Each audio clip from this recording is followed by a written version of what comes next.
Hello, I'm Chylli from channel Chylli, also known as Try, and we are back with more depersonalization.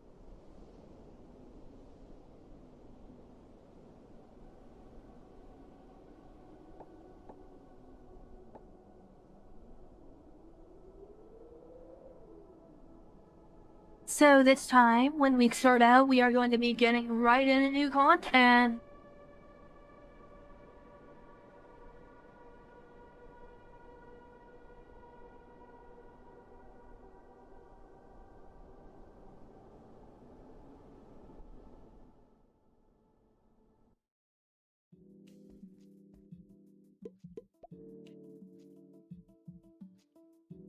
The entrance door stands open, inviting your entrance.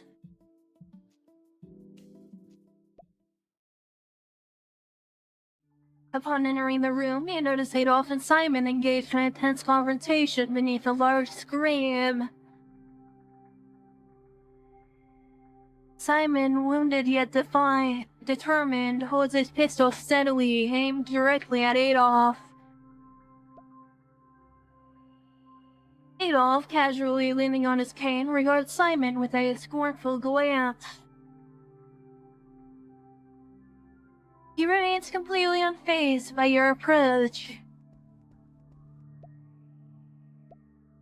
What happened, Simon? You quickly bandage Simon's wound on his arm.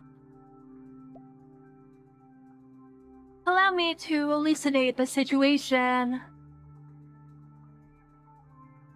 While circumstances may currently cast a shadow of blame upon my doorstep, I implore you to lend me your attentive ear.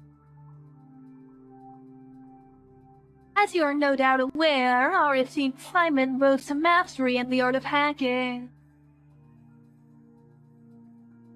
Recognizing this talent, I extended an invitation for a potential collaboration. Alas, a misinterpretation occurred on his part, perceiving me as another malevolent hacker in the relentless pursuit. In a flurry of agitation, he discharged his weapon. That prompted me to defend myself in return.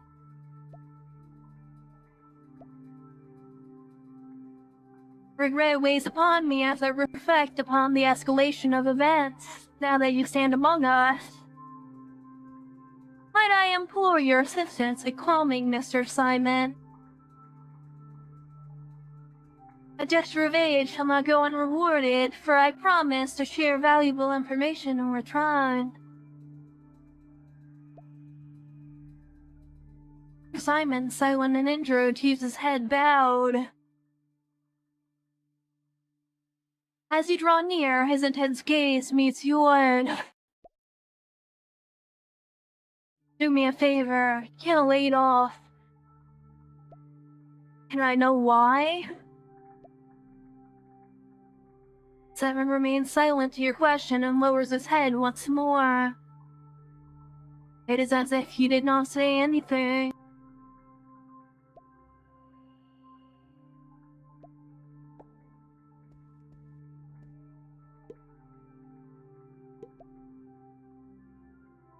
I wish to clarify my innocence on the tragic affair of Lucifero's demise.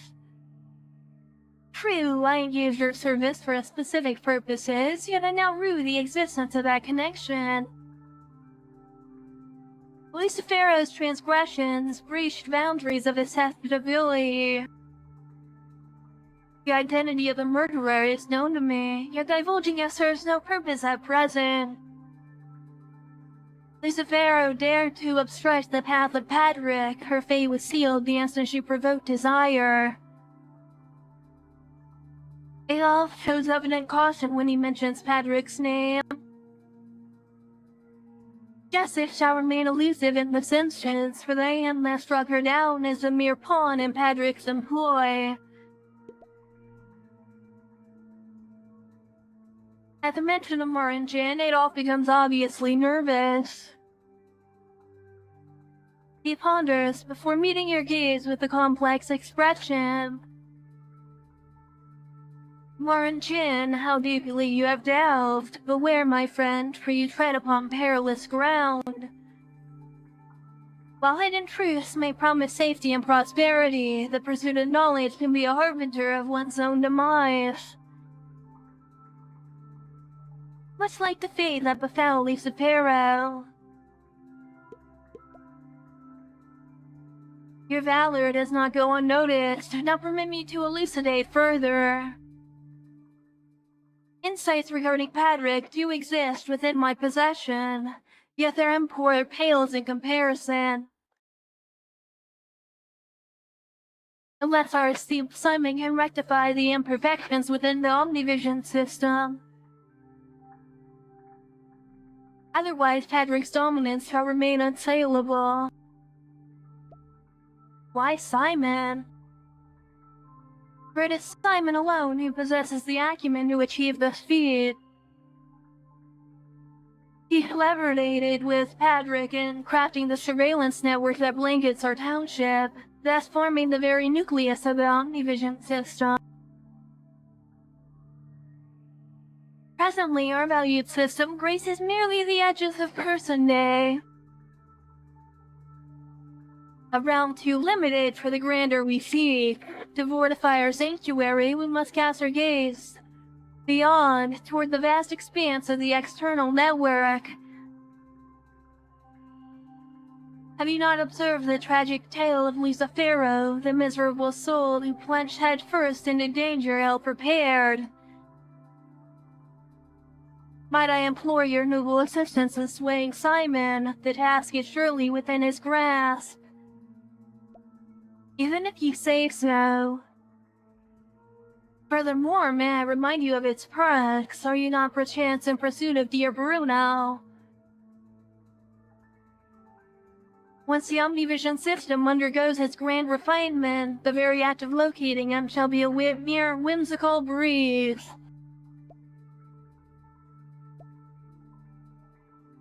Alright, I need some time.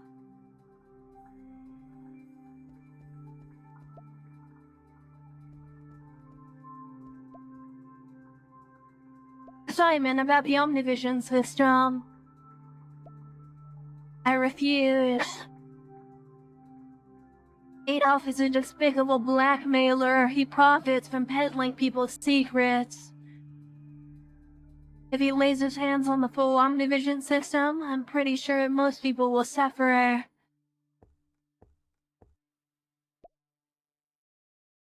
It seems, Simon, the fates have bestowed upon you a golden opportunity to embrace a new beginning. To me, the inclination to seize this chance seems as natural as the blooming of spring. Yet it appears that your resolve wavers. Are you steadfast in deeming this a prudent choice, dear Mr. Anatole?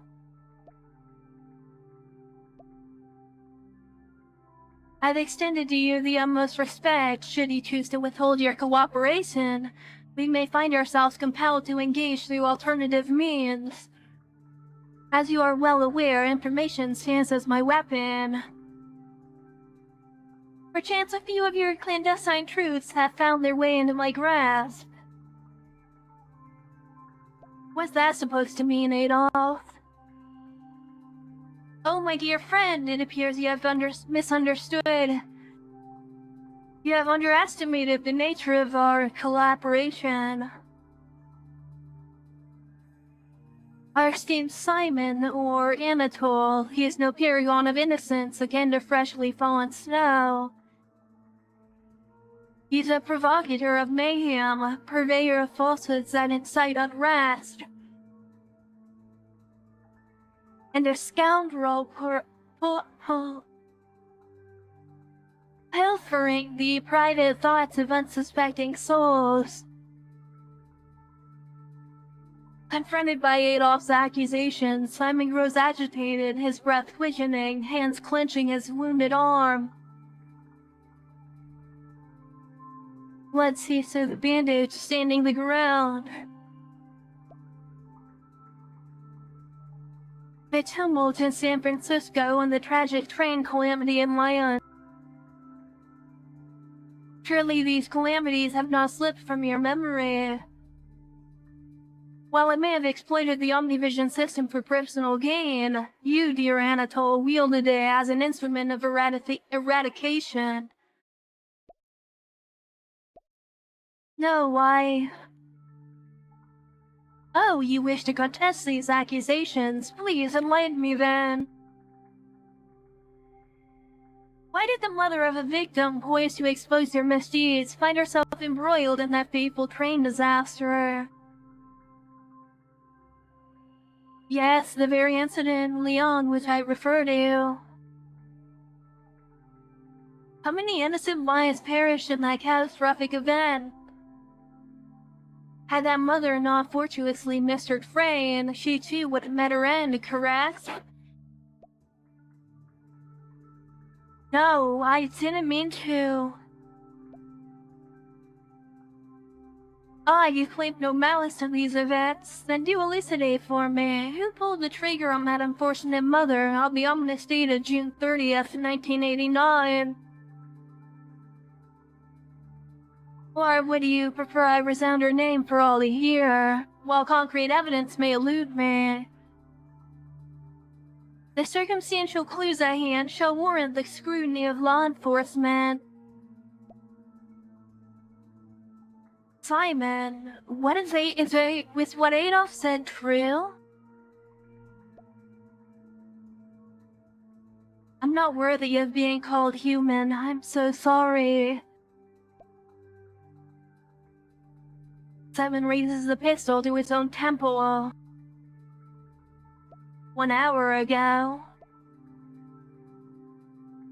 Simon, where are you? Nancy, seemingly guided by fate, emerges from the basement. In a trance state, she leaves the flower shop and wanders eastward. Simon, are you here? No, I didn't mean to. Ah, you claim no malice in these events? Then do elucidate for— Yeah, this is the same dialogue. Simon? June 30th, 1989, Mom? So the person who killed Mom, is it Simon? No, Simon. No, this is not true. This can't be true. No, this is not happening. The anguished cries of the young girl blend with the howling wind. Black thorns begin to spread across her body.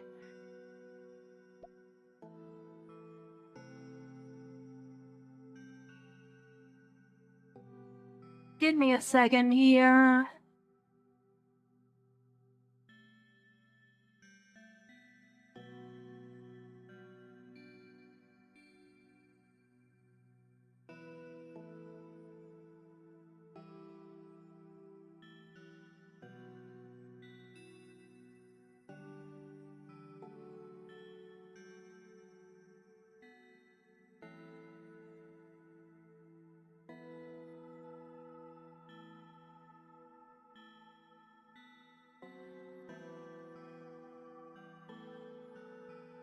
Okay, so there's 4 more endings, and I believe you get all of them here.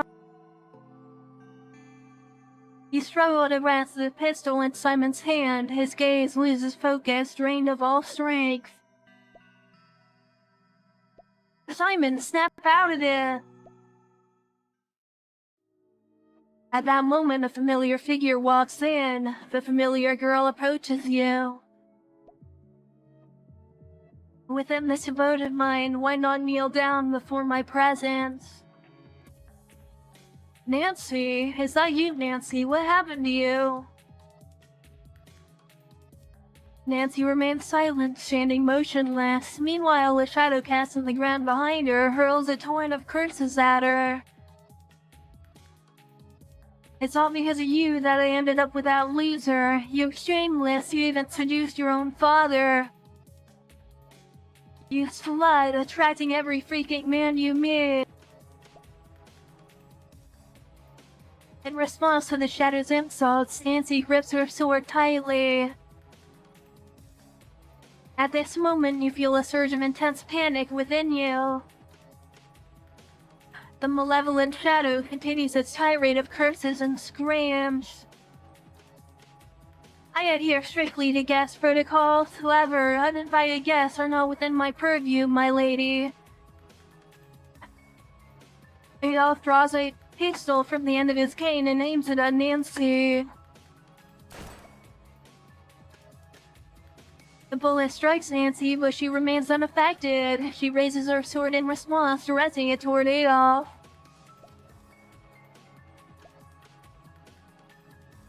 Adolf freezes momentarily, fear evident on his face as he stares at the sword beyond before him.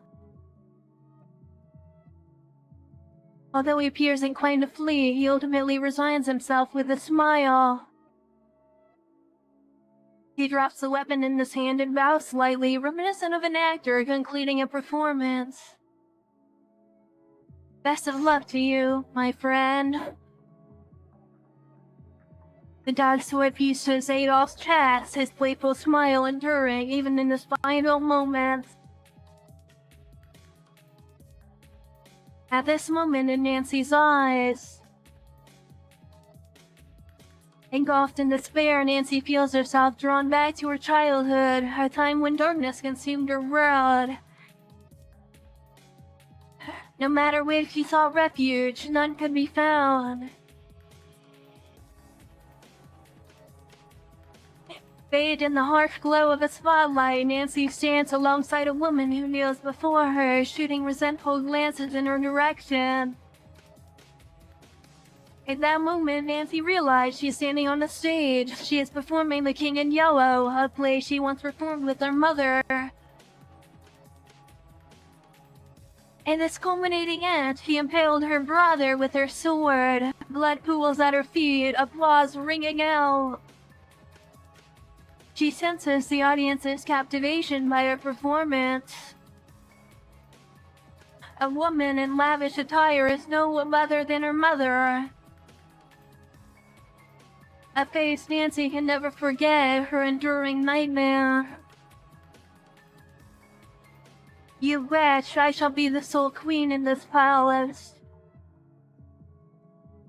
Nancy has never dared to defy her mother, yet a profound hatred simmers within her toward the person she could never resist. Fueled by hatred, Nancy resolves to bring her torment to a definitive end. Her intent is clear, to drive the sword into her mother's heart.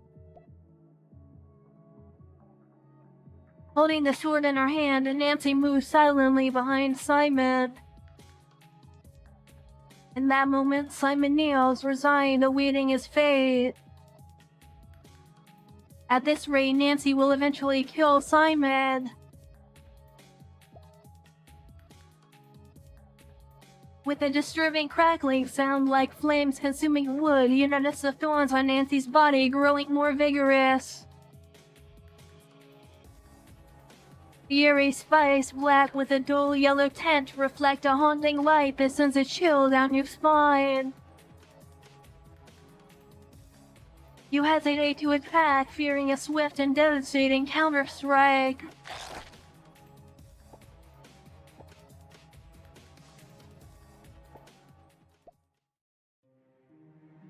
You are powerless to change the course of the unfolding finale. You can only watch as Nancy, consumed by madness, draws nearer to Simon.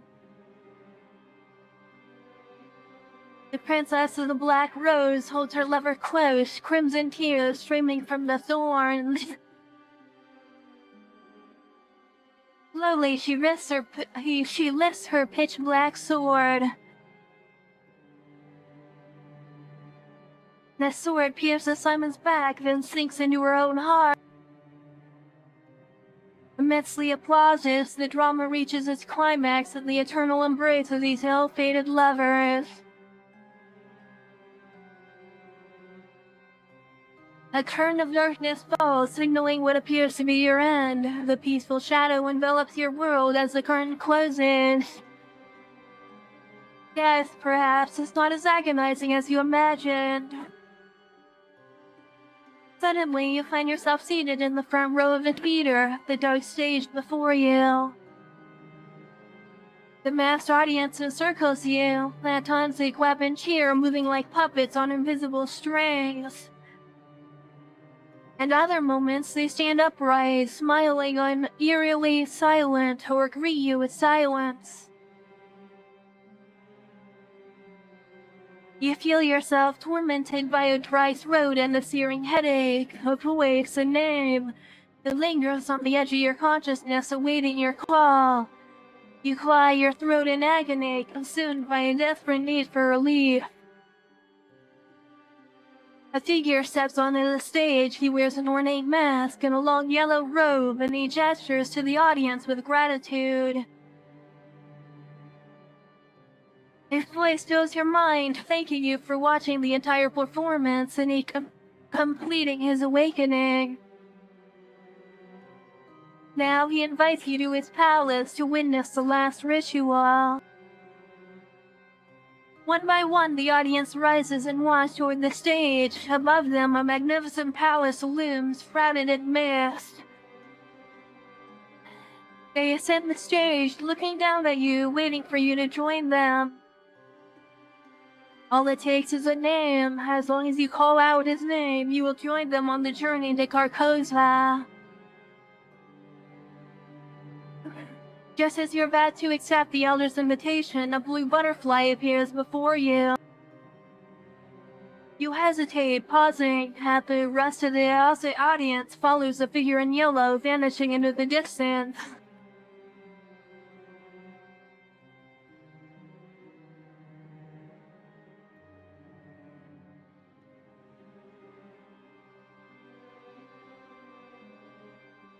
And there we go, that's another ending.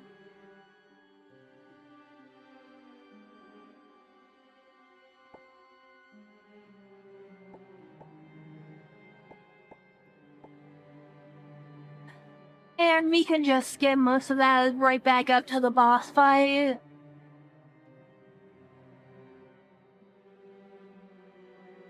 Once our game loads, that is.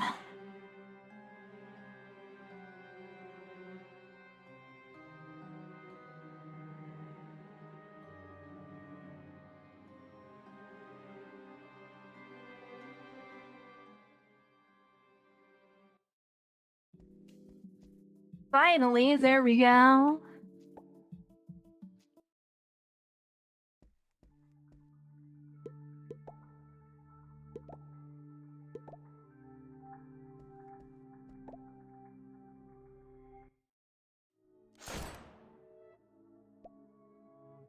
And boss time!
Okay, that was slightly painful, but we survived.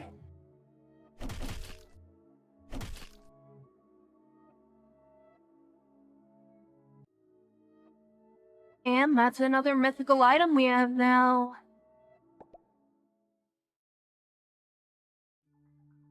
The anticipated climax of The King in Yellow remains unperformed.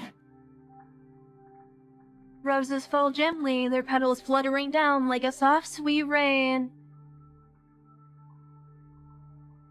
Nancy halts her slaughter, closing her eyes and drifting into a deep sleep. Finally, Nancy, thank you. If it weren't for you, I'm afraid we would have been. I made up my mind. I'll get Nancy out of Cursin Day as soon as I can. Just then, several men in black enter the room, led by Ben, the gang leader. I'm too late.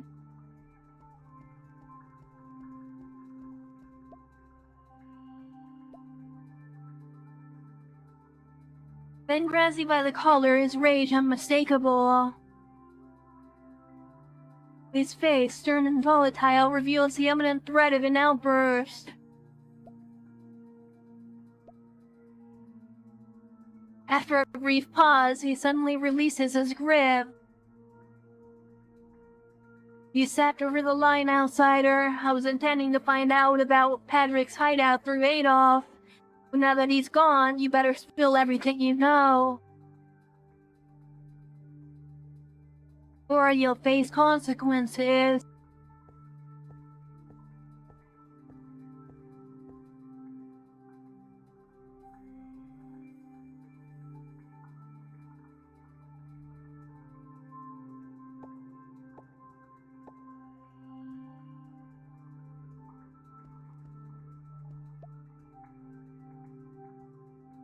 You approach Simon and share your thoughts and your findings in Lucifero's hideout.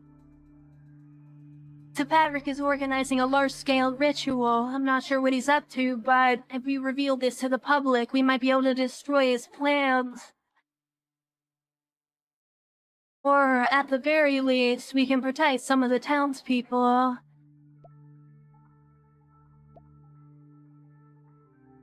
But just putting a scheme out there could cause total mayhem. I've been through something like this before. Anyway, the fallout could be worse than expected, but then again, I don't have a better plan. Or maybe we can hold that from Ben for now. We'll just persuade him to collaborate with us to track down Patrick and stop the ritual. To be honest, all I care about right now is getting Nancy out of Cursin Day. I used to think that holding more secrets would make us safer, but now I see the more I know, the more tangled up I get. If it's for Nancy, I'm willing to do whatever it takes. Just tell me what needs to be done.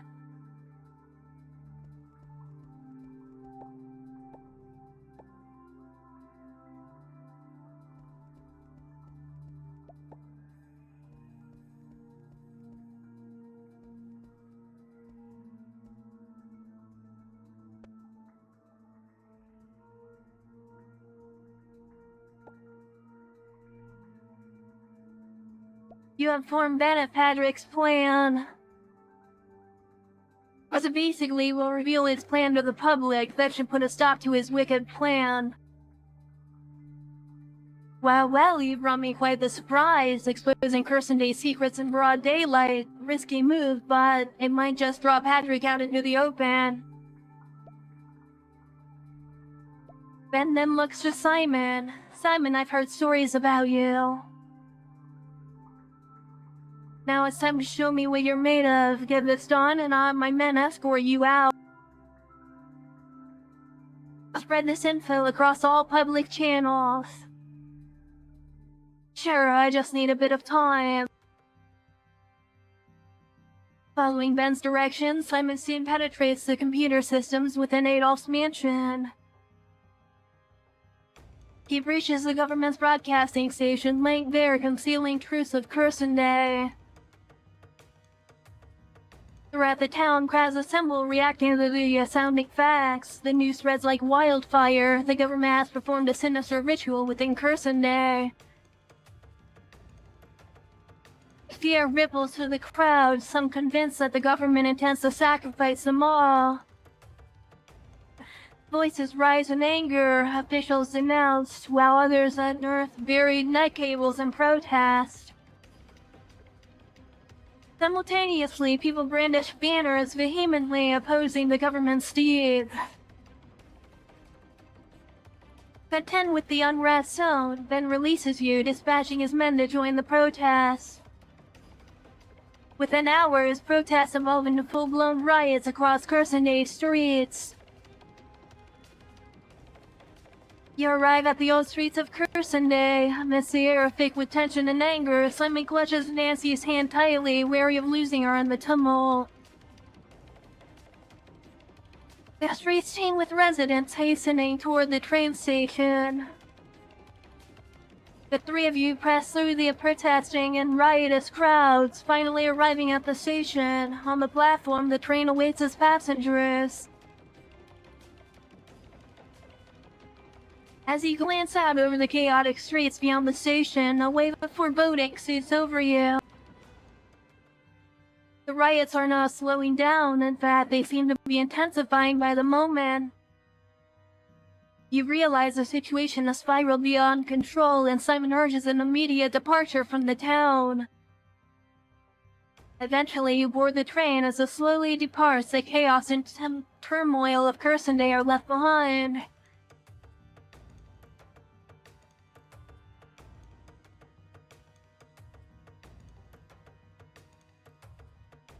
With billows of thick smoke, the train slowly departs from Kursanday. Several days later, news reveals the turmoil in Kursanday has surged, with gangs and law enforcement locked in fierce escalating clashes. The gangsters, fully unleashing their power, soon seize control of Kursanday. However, as victory seems within their grasp, a horde of black-robed monsters emerge forth from the church, flooding the streets with chaos and violence. Every corner of Kursanday bears witness to bloodshed. Subsequently, a terrifying horde of slime monsters emerge from the ground, impervious to both fists and bullets, consuming all beings in their path. Countless structures succumb to their rampage, reducing the once thriving town to rubble. Kursanday transforms into a living hell, new terrors emerging relentlessly, tormenting the remaining survivors. Trapped in shadows, the few remaining souls can only offer prayer. Longing for respite from the horror, they hope to the fleeting illusion, beseeching divine salvation from their torment. A week later, news reaches you of Kursanday's tragic demise. Engulfed by an inexplicable blaze, the town remains in ruin. No trace of humanity lingers in the desolate expanse. An eyewitness, a blind wanderer nearby, recounts the final moments of cataclysm. There was the sun descended upon the earth, and all vanished in the blinding light. Before darkness claimed my sight, I beheld a man grieving on the land as he bore the weight of the destruction.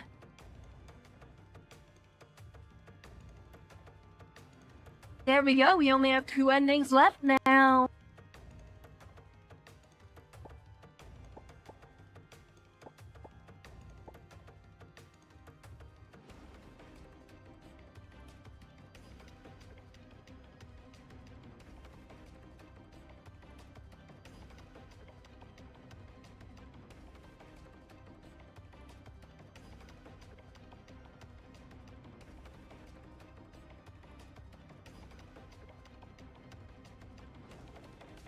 Oh my god, I just found out that one of the endings we needed was to lead to the true ending boss, which we never did.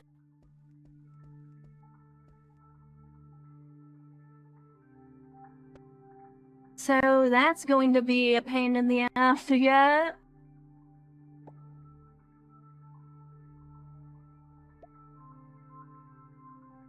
Then we've got some clues, however, it'll take some time before we can verify them. I think our main focus should be finding Patrick. You're still keeping things under wraps. Don't play funny games, or I'll take that as a sign of deceit. Releasing unverified information could cloud your judgment. This could lead to undesired outcomes. Ben falls into a contemplative silence, pondering his next step. At that moment, his cell phone rings. What's up? You hear an anxious voice from the cell phone. Boss, our casino's under attack. What did you say? Now of all times. Ben turns around, signaling for his men to disperse. Listen up, I'll let it slide this time. Just steer clear of our business and leave Cursonday now.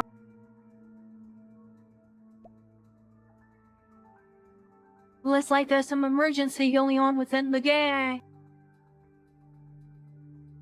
Ben wouldn't pose a threat to us at the moment. What's the plan now?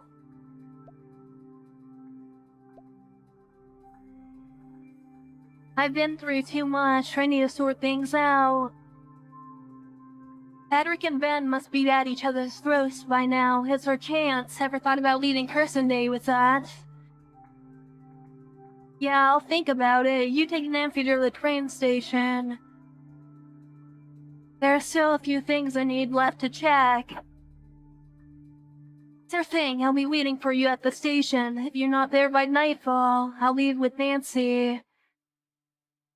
No worries, I totally understand. Yeah, take care.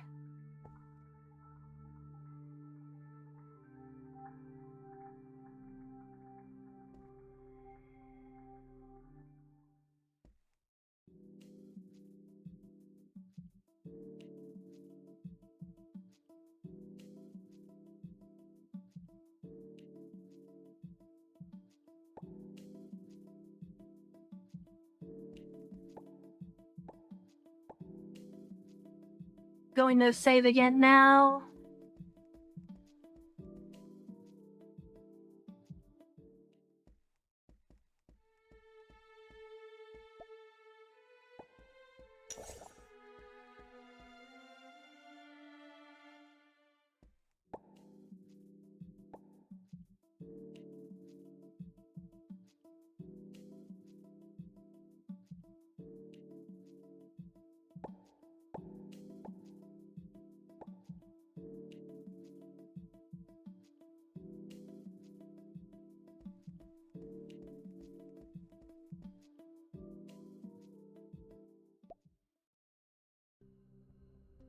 When you arrive at the casino entrance, the guards were absent. The casino door now stands open.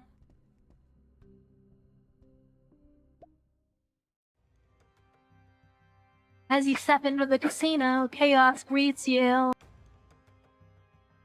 Injured gang members are strewn across the floor while a lone man stands defiantly at the center. Morin Jin, or Ghost Hand, is mercilessly attacking the gangsters around him. Colleen charges forward but is knocked to the ground. Covender stands protectively in front of Ben, wearing an unusual look of vigilance.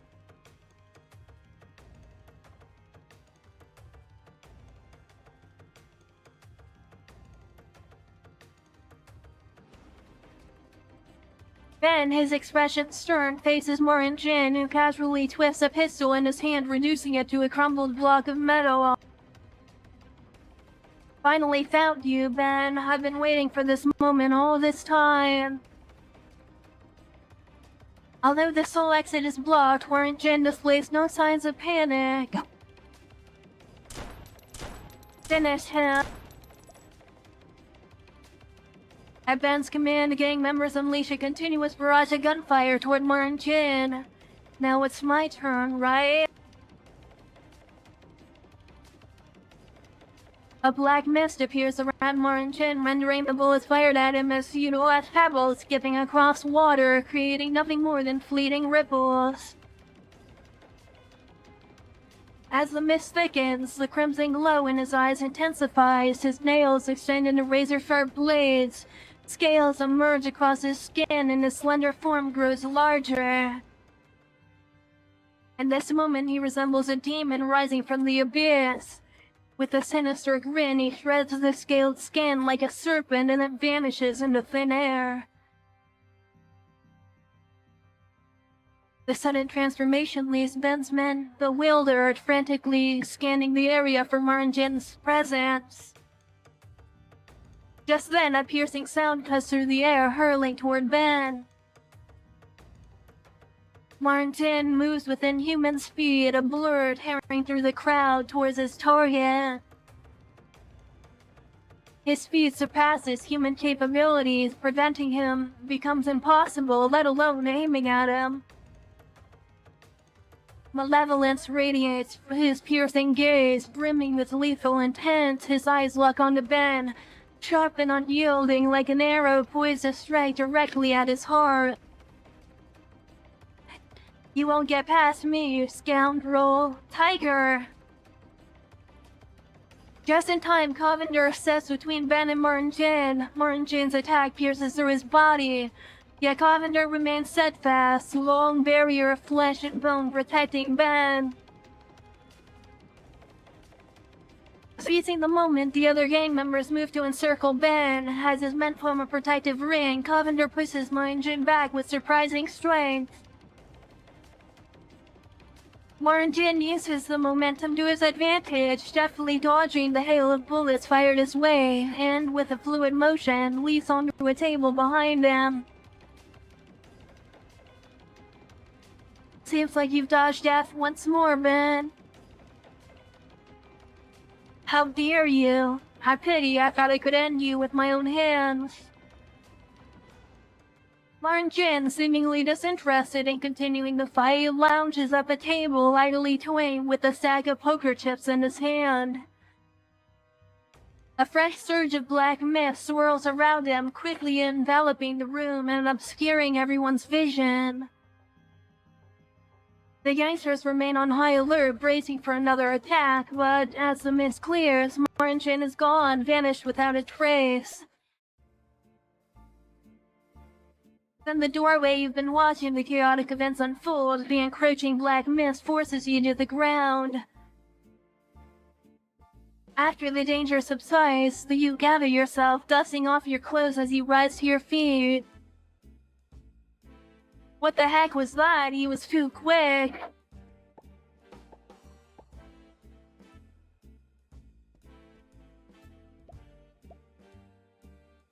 Tiger, quick, get him treated.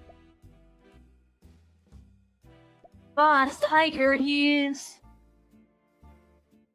A grave wound mars Cavender's chest, his heart nowhere to be found. Although his body remains upright, he has succumbed to death's grip. Ben closes his eyes, his body trembling uncontrollably, his ragged breaths echoing through the now silent casino.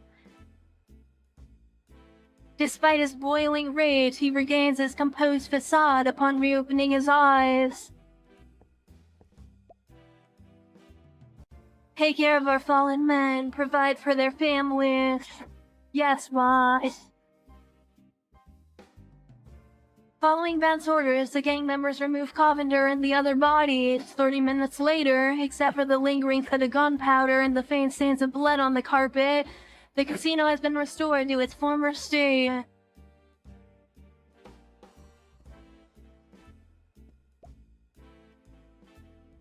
You watch as Ben engages in a heated conversation on his cell phone, ordering his men to track down Constantine and Marnjin. I don't care what it takes, find Constantine and Ghost Hand within 1 hour. No excuses. If the cops come poking around, they'll face the consequences.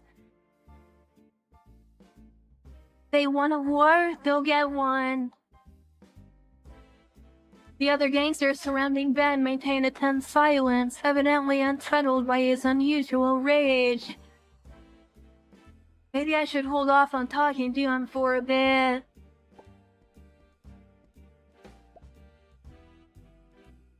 At present, Talim is leaning against the table, deftly tending to his wounds. Are you okay?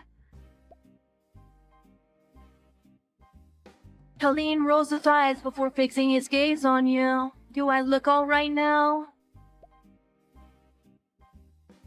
Gazing at Ben's back, Colleen lets out a quiet sigh.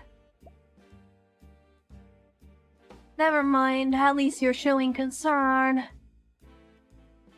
You know, things have been tough lately. Lighting a cigarette, Colleen shares what happened. Well, it's all because of Constantine, that priest. He strolled into the casino with that guy and chanted something, and then some of our men turned into monsters. Honestly, we wouldn't have faced so many troubles if we hadn't dealt with monsters that attacked together. Ben ends the call and falls into a deep thought. A newfound calm settles over his face. I think I need a breather. Covender, what a shame.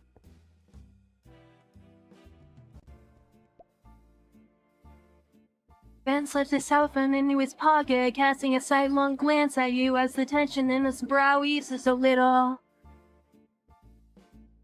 You said you wanted to work with us, right? Yeah, I accept your proposal. At this stage, I have nothing to hold back.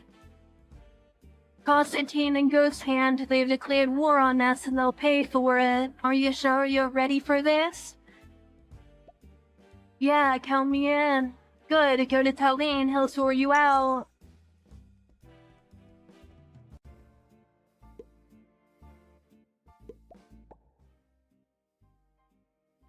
Oops, I did not mean to do that.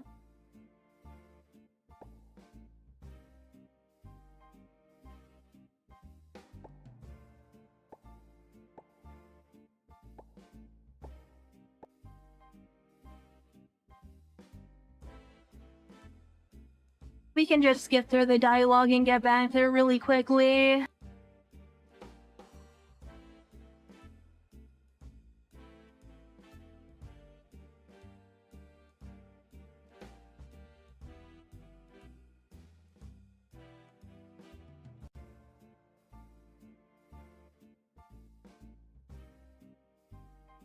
But yeah, I've been planning to start a Fear and Hunger playthrough soon, so that will be fun.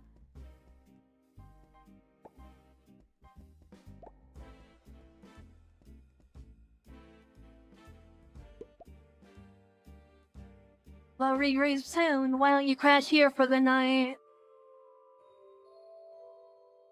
Talim leads you to the lounge area before leaving. Then he walks up to Ben, engaged in what seems to be a discussion about tomorrow's plans. Unconcerned with their discussion, you settle into a plush couch.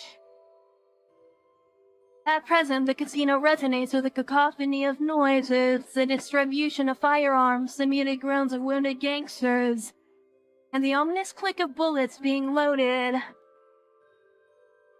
The irregular cadence of magazines being chambered reverberates like a discordant metronome. Eventually, you drift into a slumber. This time, your dreams are free from thrilling adventures or haunting nightmares. Instead, a profound sense of comfort, like returning to the cradle of infancy, envelops you. Warmth and tranquility flow over you, wrapping you in a serene embrace. Yet serene dreams rarely last without interruption. As you shift to adjust your numb arm, you lose balance and tumble off the narrow sofa.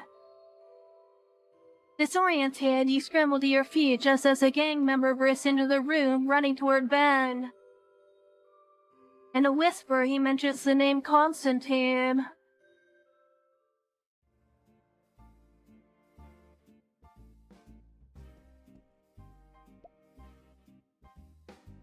Found him in the hospital. Let's get moving, Talim. Got it, boss. Hey, my sweethearts, you know the drill.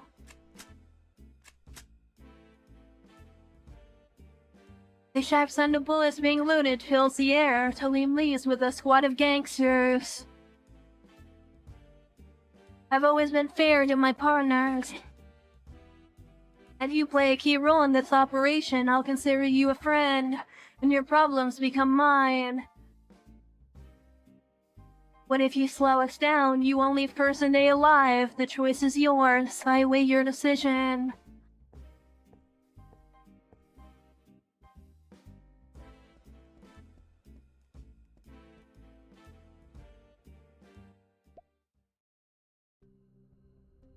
Approaching the door, you notice a solitary guard in black on duty.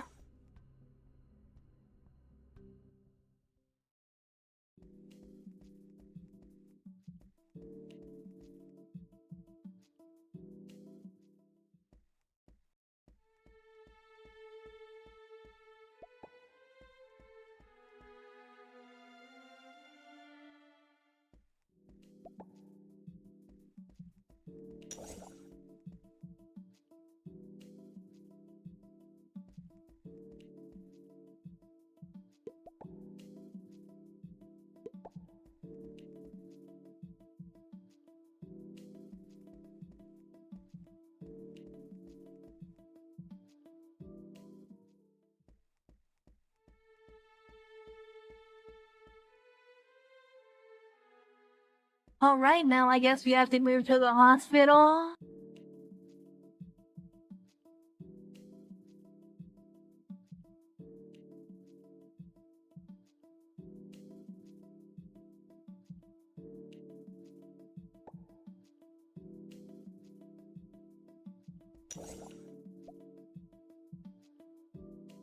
The security guard at the entrance appears badly beaten, yet he persistently clings to a gang member's clothes, refusing to let go. Hey, you're just a guard. Are you really sure about this? Just for your measly pay, a few $100 a month? Back off. Hey, you're ruining my clothes. Let go or I'll make you. Before the guard can finish his words, he is knocked unconscious. Dang, my clothes.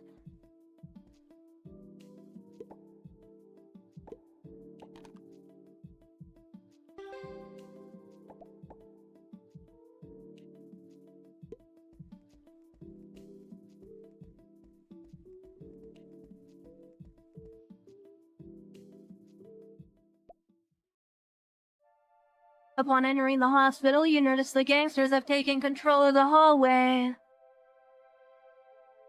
Ben is currently commanding its men while Talene comforts a frightened nurse at the reception desk.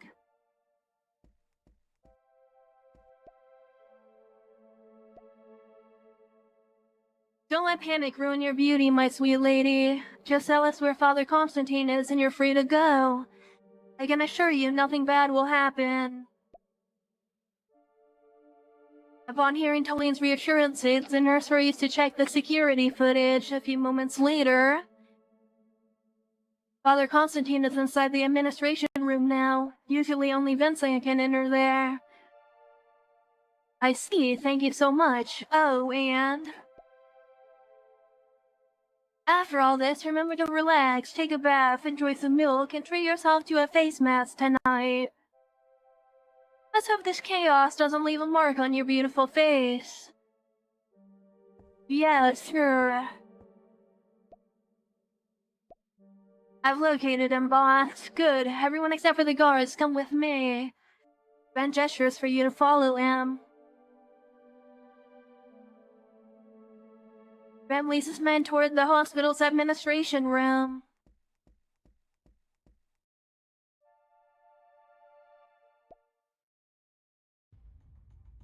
Upon entering the drug administration room, you see Constantine calmly tidying up the tools on the operating table. Traces of darkened blood are visible on the table and floor.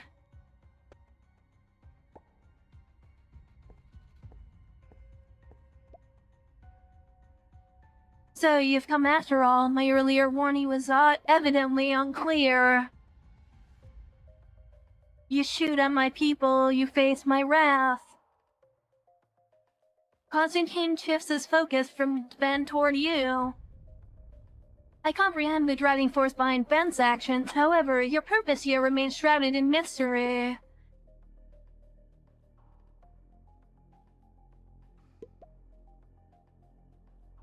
You caused too much harm, I won't let it happen again. Well, before we proceed, consider this question. In the realm of nature, each species survives through unique means. Snails have mollusks lack offensive capabilities. They rely on shells for defense against predators while searching for food at nighttime. Meanwhile, a parasite known as green-banded broodsphac awaits its host within avian excrement, altering the host's appearance to a flamboyant state. Notably, it can manipulate the host's behavior. Infested snails will venture out during daytime, rendering them conspicuous targets for avian predators. This cycle ensures the parasite's proliferation within avian entrails. Upon excretion by the insect's eggs by the bird, they are ingested by snails. So the parasitic cycle starts anew. My question is, who are you, a snail or a parasite? The question is meaningless. I cannot possibly think like a snail, and I'm not here to debate the ethics of a parasite's existence. I am who I am. And right now, I'm here to stop you. My aim is to steer you toward the right path. The unfolding chain follows a string of causality. The entire narrative is detached from your essence. If you see yourself as a snail, seek safety. If you don't, Constantine's indifference shifts toward the cooled one. You embrace your tomb as a parasite. I've got nothing to say to that lunatic.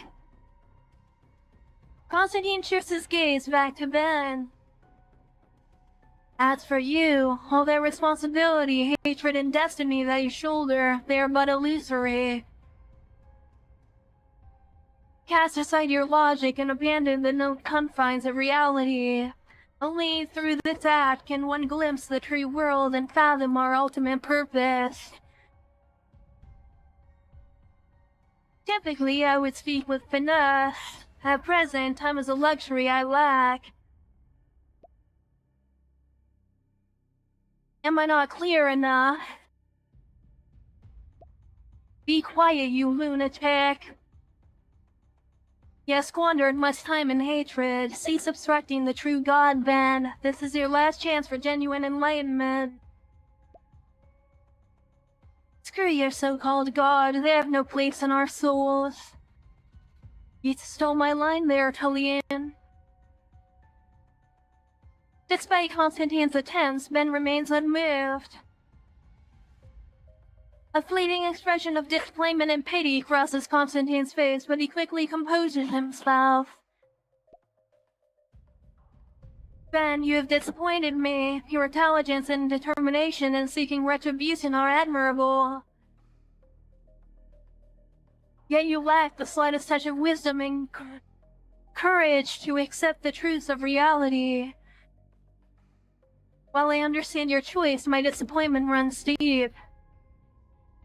Regrettably, you have left me no alternative. Constantine makes the sign of the cross on his chest. After a swift prayer, he tosses a bottle onto the ground. A distinctive scent immediately assaults your nostrils. It reminds you of the white powder once presented by Bruno. Devil's breath, everyone hold your breath. Despite your warning, everyone succumbs to the gas. You bastard. Tullian fires at Constantine. The bullets penetrate into Constantine's flesh, but he appears unaffected. He walks up to Tullian, plunging a scalpel into his belly. At this point, your resolve weakens. The world around you gradually fades into obscurity. You concentrate on avoiding collapse. Gradually, your body starts to respond to your commands. Ben, can you still move? Ben staggers to his feet, perhaps due to a limited inhalation or sheer willpower. Your tenacity has indeed surprised me. I'd hoped to resolve this issue in a more peaceful way. Rustling and crawling sounds surround you. Two arachnids emerge from the ventilation ducts on the ceiling. They swiftly lunge toward you.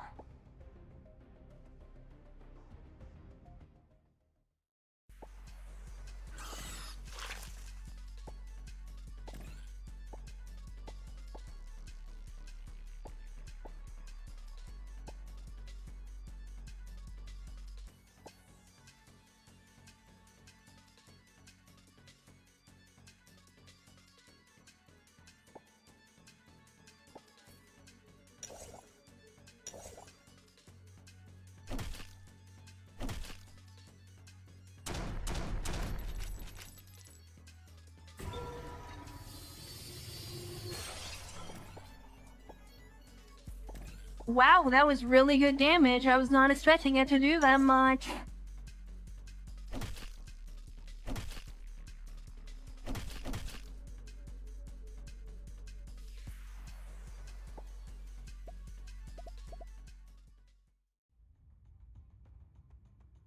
Alas, I'm still a bit woozy, but nothing serious.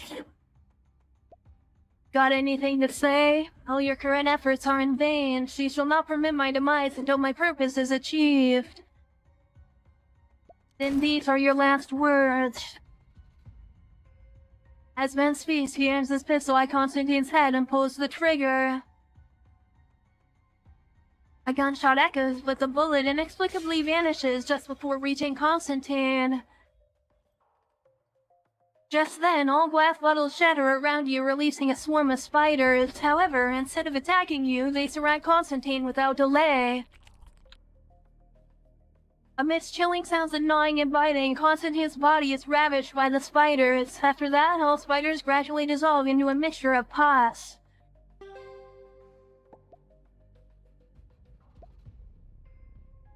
Is Constantine dead, killed by those spiders? Just when you assume that the Constantine's ultimate fate, its voice resounds throughout. Fate is predestined, time ebbs away. This pesky guy just won't give up. Suddenly, harsh sirens and engine noises reverberate from below. Shortly after, gunfire erupts from downstairs. Move on, boss. I'll hold them off here. No, you're wounded. Listen, just do it.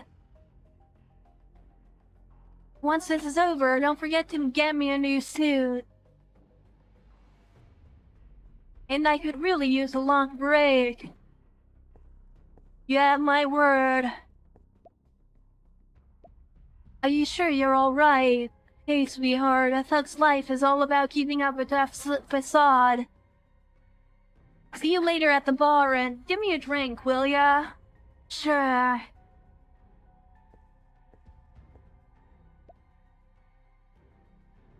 Seems like I can tough it out for 5 minutes. I should buy us some time for the boss. The police subdue the gang members on the outskirts. However, as they enter the hospital hallway, Celine launches an ambush, significantly slowing their advance. Among the chaos, you and Ben hastily retreat into the sewers to make your escape.